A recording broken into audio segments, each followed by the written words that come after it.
Hello friend, learn to speak English यानी कि spoken English. यहाँ पर हम स्पोकन इंग्लिश में सब्जेक्ट और प्रेडिकेट की बात करते हैं। मोहन लिखता है, यहाँ पर मोहन है वो सब्जेक्ट है और लिखता है वो प्रेडिकेट है। यानी कि हमें वर्ब की पहचान होनी चाहिए। वर्ब किसको कहते हैं, प्रेडिकेट किसे कहते हैं, मोहन क्या है, वो करता है, सब्जेक्ट है। यानी कि मोहन लिखता है या तो लिख रहा है, ऐसे भी हम कह सकते हैं। मोहन इज राइटिंग, ऐसे भी हम सेंटेंस को बना सकते हैं।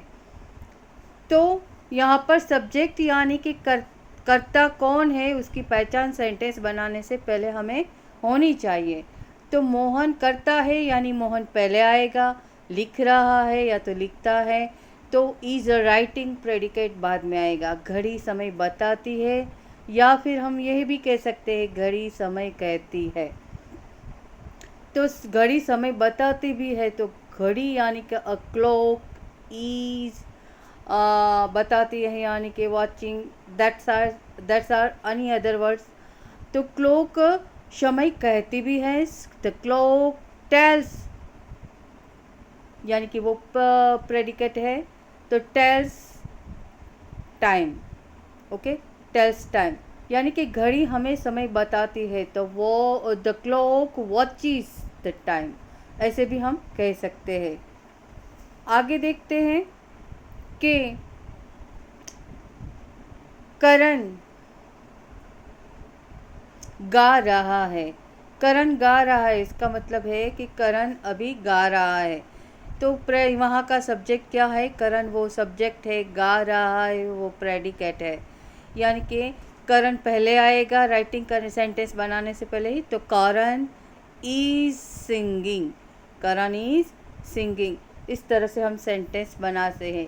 स्पोकन इंग्लिश में हमें सेंटेंस को पहचान होनी चाहिए, किसे सब्जेक्ट पहले लिखना है, किसे पहले बाद में प्रेडिकेट किसको कहते हैं, तो उसको बाद में सेंटेंस यानी कि सब्जेक्ट के बाद में क्या क्या आता है उसकी पहचान हमें होनी चाहिए। दूसरा वाला सेंटेंस है हिना खाना बना रही है। तो हिना है वो सब्जेक्ट है, खाना बना रही है वो प्रेडिकेट है और खाना है वो ऑब्जेक्ट है।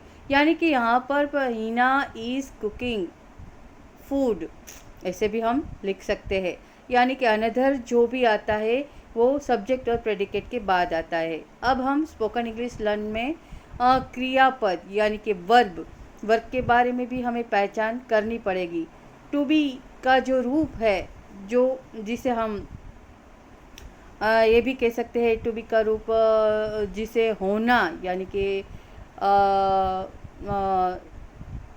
जिसका होना यानी कि हम जिसका अस्तित्व है, जिसके द्वारा हम टेंस की पहचान कर सकते हैं, उसके अर्थ में हम टू बी का रूप यानी कि प्रेजेंट टेंस है, पास्ट टेंस है, फ्यूचर टेंस है, उसकी पहचान हम टू बी के रूप के द्वारा कर सकते हैं।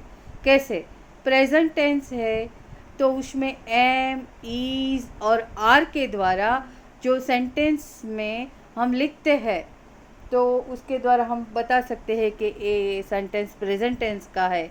पास्ट है, फ्यूचर टेंस है, उसमें भी टू बी का जो रूप होता है, जिसका अस्तित्व किस टेंस में लिखा गया है वो हम परफेक्टली कह सकते हैं। तो प्रेजेंट टेंस की बात करें, एम इज़ आर तो ही इज़ अ बॉय, इस तरह से हम प्रेजेंट टेंस की बात करें तो इज़ यूज़ करते हैं। या अभी की बात करते हैं, पास्ट टेंस वॉज और वेर का यूज़ होता है। तो वॉज और वेर कैसे, तो कि he was a प्यूपिल, that's is the, जब वो छोटा था तब वो विद्यार्थी था। फ्यूचर टेंस की बात करें तो शैल और विल वो उसकी पहचान है, और शैल विल जब यूज सेंटेंस में आता है तो हम तुरंत ही पकड़ लेते हैं कि ये सेंटेंस फ्यूचर टेंस का है। इसी तरह से हैव हैज़ प्रेजेंट का है और हैड पास्ट का है।